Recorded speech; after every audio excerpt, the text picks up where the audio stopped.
Hello friends, good morning. आज लेके चलूँगा आपको पूना से Amritsar via flight via Delhi. चलो दोस्तों, सबसे पहले मैं 3:30 बजे अपने होटल में उठ जाता हूँ और फिर बग़ैर नहाए धोए मुँह हाथ धोने के बाद ब्रश करता हूँ और बैठ जाता हूँ एक ऊबर 3 व्हीलर करके एयरपोर्ट के लिए। थैंक गॉड, बड़े शहर होने की वजह से यहाँ 24 घंटे ऊबर की फैसिलिटी अवेलेबल है जी।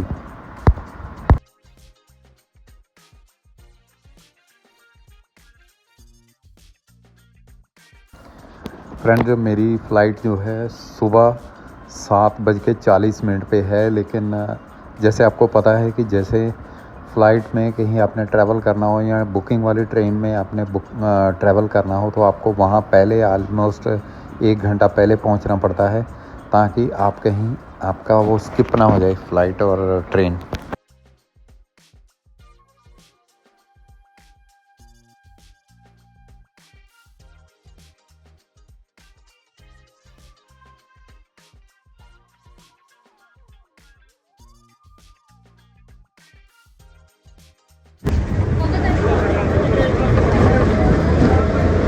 हाँ, मतलब 4 बजे यहाँ चालू हो गए पब्लिक। ये पुणे स्टेशन को ना सर, हाँ। 24 घंटे इतना पब्लिक रहता है। 24 घंटे। हाँ, सब गाड़ी इधर से पुणे होके ही जाता है ना, साउथ हाँ। तक इधर पुणे होके ही जाता है। ठीक है। आपका टोन जो है साउथ का ही है, आप उधर का तो नहीं है कि इधर से तो केरल साइड का? नहीं, मैं कर्नाटक का हूँ सर। कर्नाटक? हाँ। कर्नाटक में कौन सी जगह से हैं सर? हाँ सर, कर्नाटक में कौन सी जगह से हैं? गुलबर्गा। अच्छा, ये आपका कौन सा है डिस्ट्रिक्ट है? ये बेंगलुरु साइड नहीं आता है सर। बेंगलोर में? नहीं, हाँ। गुलबर्गा ये साइड आता है सर। ये सोलापुर होके सोलापुर बाउंड्री। अच्छा।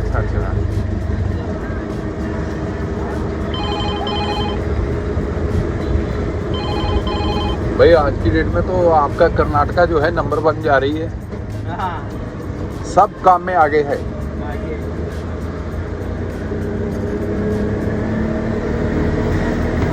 सब काम में बोले तो आईटी में, पढ़ाई में, हाँ। नौकरी में और दारू पीने में भी नंबर 1 है।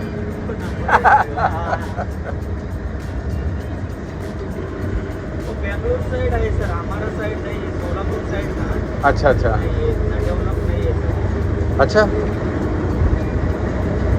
हमारा कैसा महाराष्ट्र और कर्नाटक का बाउंड्री में है। हाँ, ठीक है।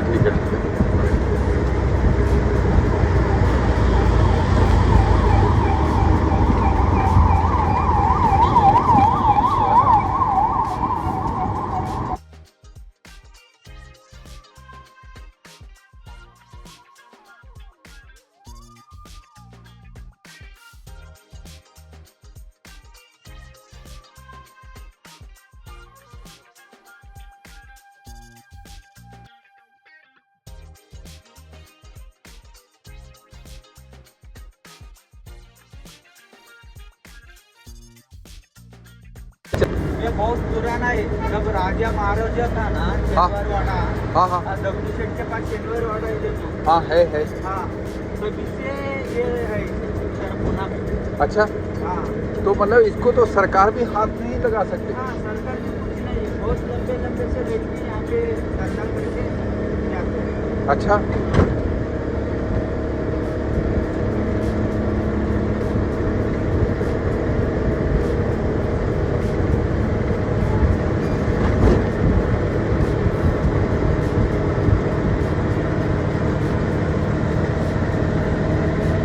सिर्फ तुम्हारा साइड का नहीं है यहाँ पे, दूसरा हरियाणा पंजाब ये साइड का नहीं है। अच्छा, लड़की लोग बाकी लोग। बाकी सब जगह? बाकी सब है।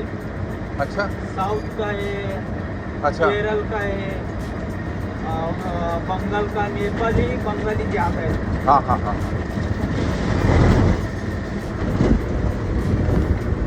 हम दिल्ली साइड में बहुत ज़्यादा है। हाँ, पुणे में इतना नहीं होता। हाँ, और वो खाली नाम। पुणे में ना सब ये सेक्स रॉकेट से पकड़ा है ना, सब बंद पड़ा है। सेक्स रॉकेट पहले पकड़ा गया था? हाँ, वैसा जिधर मचे चलता है ना, वहाँ पे लड़की लोग को धंधा भी चलता था। हाँ हाँ हाँ। इससे तो बंद हो गया है पूरा।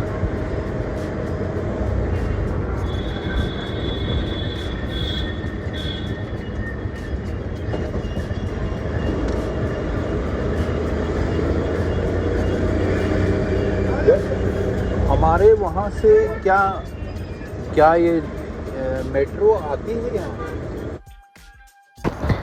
इन बिटवीन ऑटो ड्राइवर मेरे को लेके पहुँच जाता है एयरपोर्ट के पास ही।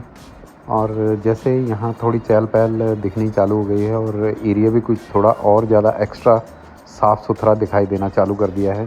और इन बिटवीन हम बिल्कुल एयरपोर्ट के नज़दीक आके टर्न ले लेते हैं अंदर की ओर। पहले दोस्तों आउटर व्यू पूना एयरपोर्ट का पहले से बहुत ज़्यादा बदल गया है और बहुत ज़्यादा मॉडिफाई हो गया है। पहले इतना ज़्यादा अच्छा नहीं था, ऑर्डिनरी था, एक रेलवे स्टेशन की तरह बड़ा सा पंखा लॉबी में लगा रहता था। आज की डेट में ये बाहर से ही इसका आउटलुक मॉडर्न और एक्स्ट्रा बढ़िया हो गया है जी।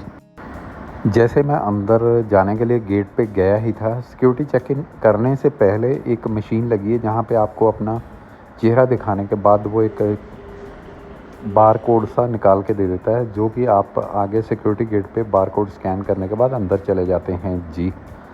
तो इससे क्या हुआ, फटीग कम हुई और हमारी वहाँ जांच पड़ताल के लिए टाइम स्पेंड भी कम हुआ। इन बिटवीन मैं पहुँच गया फ़्लाइट से दिल्ली। और फिर ये पुराने कारपेट बिछे हैं, दिल्ली का एयरपोर्ट भी एकदम से नया नकोर हो गया है। ऊपर से जितने कारपेट ऐसे बिछे थे पुराने, वो मेन वाली लॉबी से सब निकाल दिए और वहाँ पे टाइल्स लग गई हैं, बहुत बढ़िया। तो मैं ये चीज़ें देखता हुआ आगे बढ़ता जाता हूँ जी। आने वाले 10 सालों के अंदर काफ़ी कुछ बदल गया है। ये देखिए प्लेन के आगे विंग साफ़ करता हुआ। इन बिटवीन मैं जो प्लेन आया था पूना से दिल्ली, वो बहुत बड़ा था और फिर उस प्लेन में हमको खाना भी बहुत अच्छा मिला। 2 पराठे मिले। मैं पिछले और 15 दिन से मतलब 14 जुलाई से स्ट्रॉबेरी वाला दही महाराष्ट्र में था और चीज़ और मिली। 15 ही दिन मतलब 3-4 चीज़ें यहाँ लगे और कॉफ़ी का पूरे दिन कोई दिन ऐसा छूटा नहीं कि जिस दिन बारिश नहीं हुई और घनघोर बारिश हुई। 2000 का तो आपको अगर सुबह होती तो शाम को नहीं होती, अगर शाम को रहती दिल्ली से अमृतसर के लिए कनेक्टिंग फ्लाइट ऐसा के लिए उड़े, अगर दोपहर को भी हो जाती कभी खाना हमें बहुत कहने का मतलब कोई दिन ऐसा छूटा नहीं, कोई रात ऐसी छूटी नहीं। मिक्स वेज की पैटी इस दौरान गर्मा बारिश ना और दूसरी था एक मफिन्स, वो भी एकदम गर्मा गर्म था। तो प्यारे दोस्तों, यहाँ जैसे आपको पता ही है एयर इंडिया जो है ऑक्यूपाई कर लिया है टाटा ने। तो ये टाटा का ही एक होटल चेन है ताज।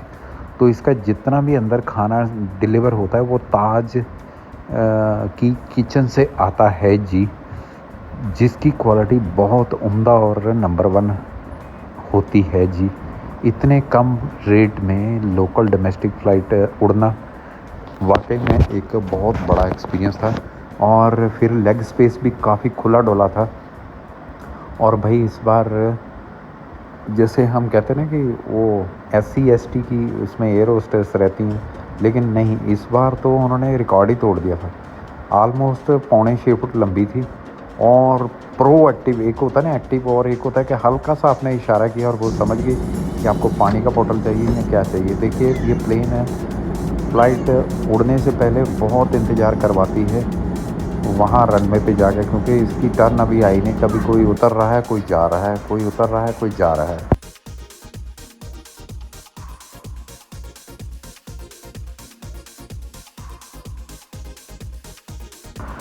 मेरे दोस्तों, फ़्लाइट में खाना खाने के अलावा 2 खाने मिलने के बाद टाटा क्लियर जिंक का जो पानी की बोतल है वो आप जितनी छोटी छोटी बोतल है 200 ml की जितनी चाहो पी सकते हैं, वहाँ पे आपको रेडी अवेलेबल मिलती है जी।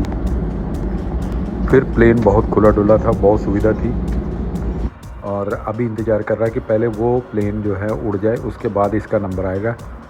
और लगता है इसके पीछे भी और काफ़ी सारे फ़्लाइट आ रही हैं, प्लेन आ रहे हैं उड़ने के लिए। देखिए एक और प्लेन है जो उसके आगे खड़ा है।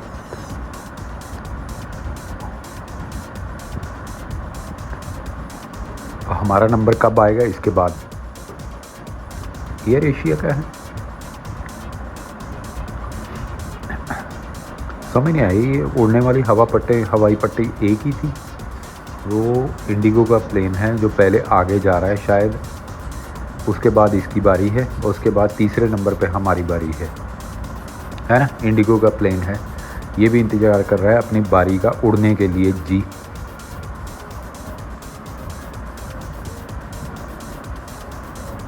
वैसे तो दोस्तों मैं प्रेफर किसी प्लेन को नहीं करता, लेकिन पिछले काफ़ी समय से जैसे हवाई यात्रा करते हैं तो मैं आप सबको जब कभी भी प्लेन में उड़े तो प्रेफर करें जी एयर इंडिया की फ़्लाइट से ही जाएं, क्योंकि खुला डुला प्लेन है कंपेयर टू बाकी एयरलाइंस, और साफ़ सुथरा एटमॉस्फेयर है जी बाकी एयरलाइंस, और साफ़ सुथरा और बढ़िया नंबर 1 फ्रेश और ताज़ा गर्म खाना है नंबर 1, और पता नहीं क्या क्या चीज़ें थी चेक इन में, और फ़्लाइट टाइमिंग है सब में नंबर 1 ही था जी। तो अभी यहाँ से लेगा हल्का सा टर्न या फिर आगे चला जाएगा, नहीं यहाँ से टर्न लेगा, हल्का सा टर्न जैसे ही लेता है तो सामने इंतज़ार करना पड़ेगा उस प्लेन को उड़ने का, इंडिगो वाले की। उससे पहले गया था रेड वाला एयर एशिया का, चलो जी वो भाग गया है, अभी हमारी बारी है। और हमारे पीछे देखो एक और प्लेन आ रही है, एक क्या 2 आ रहे, वो देखो धीरे धीरे चलते बढ़ते चले आ रहे हैं आगे, और दोनों ही एयर इंडिया के ही प्लेन हैं जी। वो प्लेन जो इंडिगो का था काफ़ी आगे बढ़ गया है, और देखिए दोस्तों अभी वो धीरे से टेक ऑफ कर गया है और ऊपर चढ़ गया, निकल गया ना, वो ऊपर चढ़ गया, हवा में उड़ गया है जी इंडिगो एयरलाइंस का प्लेन। उसके बाद है हमारा नंबर, हमारे पीछे एक और आ गया है एयर इंडिया का प्लेन, और उसके पीछे एक और रेडी है फ़्लाइट भरने के लिए। बड़ी अजीब बात है कि एक ही जो है रनवे है, दूसरा ने, और देखिए एक और फ़्लाइट लैंड हो गई है जी। मेरा ख्याल है अभी लैंड होने के बाद फिर हमारा नंबर आएगा, उसको अच्छे से लैंड होने दिया जाएगा, फिर उसके बाद हमारा प्लेन धीरे से देखे पहला गियर लगा के उसको आगे बढ़ाता हुआ रनवे की ओर चला गया है, और अपनी बारी का इंतज़ार करते हुए अपनी बारी के सदुपयोग के हिसाब से प्लेन यहाँ से टाइमली निकल जाएगा। पहले दोस्तों इस बार T3 से T2 की ओर आया तो भागा दौड़ी करते हुए अंदर से अंदर आ गया, क्योंकि जो बस हमें लेके आई थी उसने ऐसे पॉइंट पे लाके छोड़ा जहाँ से बस हम जैसे ऊपर चढ़े और ऊपर से आते ही सीधे हम 56 नंबर गेट पे आके ये प्लेन को पकड़ लिया है। और देखिए ये आ गया अभी पूरे रनवे पे, और ये एक और भाई साहब हमारे पीछे हैं एयर इंडिया का, और इसके पीछे भी, इसकी दुम के पीछे भी एक और प्लेन है। तो बारी का इंतज़ार है, अभी हमारी बारी आने वाली है, आ ही गई है, तो धीरे से हम आगे बढ़ते हैं और टेक ऑफ कर जाते हैं जी।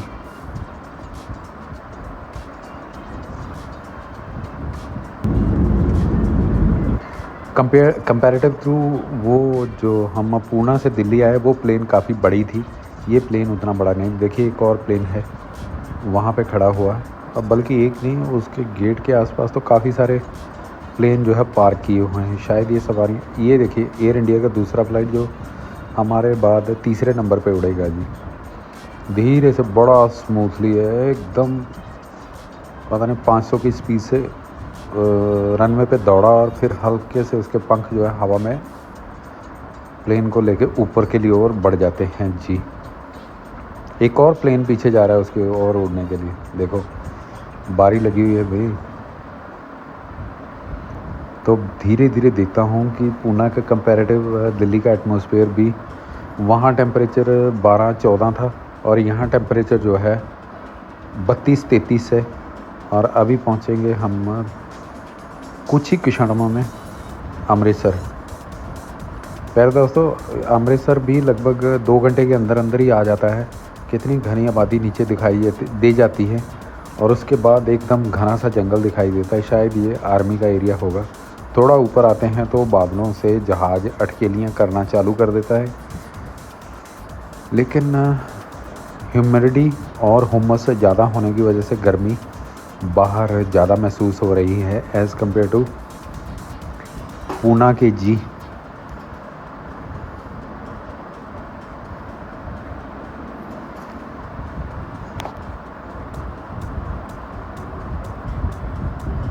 पहले दोस्तों एक चीज़ और होती है कि जितना बड़ा प्लेन होगा उतना ही ज़्यादा स्मूथ और बढ़िया बिना हिचकोले खाए चलता है जी। और धीरे से हम अभी अमृतसर की हवाओं में आ गए हैं जी। और प्लेन जो है धीरे धीरे अपनी ऊंचाई से नीचे आता जा रहा है। जैसे थोड़ा आगे बढ़ते हैं तो नीचे घरों और गांव साफ दिखाई दिए जा सकते हैं। और अमृतसर के पास आते हैं तो हल्के हल्के बादल और दिखाई दे जाते हैं, टुकड़ों में बादल दिखाई देते हैं जो कि बहुत ही मनमोहक दिख रहे हैं जी।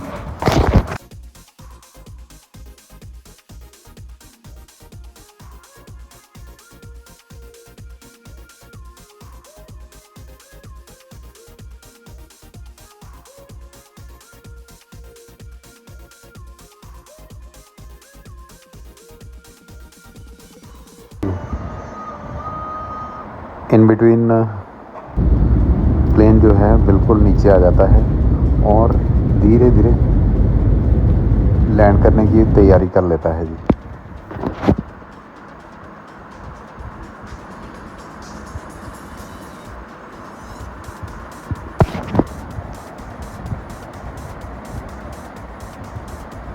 धान के खेत नज़र आ जाते हैं और उसके आगे ही आ जाता है रनवे। फिर प्लेन हल्के से नीचे उतरता है, बहुत स्मूथली लैंड करता है और हम पहुंच जाते हैं अमृतसर। बाहर का टेम्परेचर 33 है जी, ह्यूमिडिटी बहुत ज़्यादा है। इसी के साथ थैंक्स करता हूं आप सब लोगों का मेरे वीडियो में जुड़ने के लिए।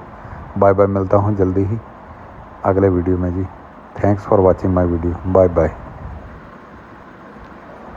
दोस्तों मेरा ये चैनल कारवां संधू सब्सक्राइब जरूर कर लेना जी। Bye bye.